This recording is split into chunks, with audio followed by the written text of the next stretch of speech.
ഇന്ന് ഞാനൊരു സ്റ്റോറി പറഞ്ഞുതരാം. ഞാൻ കുഞ്ഞായിരുന്ന ടൈമിൽ, എന്ന് വെച്ചാൽ തീരെ കുഞ്ഞല്ല, ഒരു 6ാം ക്ലാസ്സിൽ പഠിക്കുന്ന സമയത്ത് എൻ്റെ അച്ഛൻ എനിക്ക് ഈ ഒരു ബുക്ക് മേടിച്ചു തന്നായിരുന്നു. അന്ന് ഇതെൻ്റെ കൈ കിട്ടിയപ്പോൾ ഞാൻ ഫുള്ളൊന്ന് വായിച്ചു നോക്കിയില്ലായിരുന്നു. ഇതിൻ്റെ കളറൊക്കെ കണ്ട് ഞാൻ ബുക്ക് അങ്ങ് എടുത്ത് വെച്ചായിരുന്നു. പക്ഷേ ഇന്ന് ഞാൻ വീട്ടിലിരുന്ന സമയത്ത് ഇത് വീണ്ടും എടുത്ത് വായിക്കാൻ വേണ്ടിയിട്ട്. ഈ ബുക്ക് ഗ്രേറ്റ് പീപ്പിൾ സ്റ്റോറീസ്, ലോകത്തെ മാറ്റിയ ആളുകളുടെ കഥകൾ. ഇത് വെറും സ്റ്റോറീസ് അല്ല, ഫെയിലിയർ, സ്ട്രഗിൾ, സക്സസ്, ഇതിൻ്റെയൊക്കെ റിയൽ മീനിങ് ആണിത്.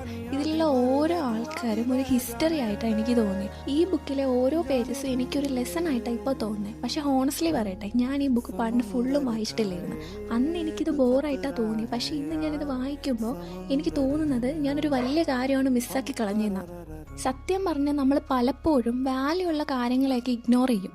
അതപ്പോൾ നമുക്ക് നോർമലായിരിക്കും. പക്ഷേ ടൈം കഴിയുമ്പോൾ അതേ കാര്യങ്ങൾ തന്നെ നമുക്ക് വാല്യൂ ഉള്ളതായിട്ട് മാറും. എനിക്ക് നിങ്ങളോട് ഒരു കാര്യം പറയാനുള്ളൂ, നിങ്ങൾക്ക് ഇപ്പോഴുള്ള ഓപ്പർച്യൂണിറ്റീസ് ഇഗ്നോർ ചെയ്യരുത്.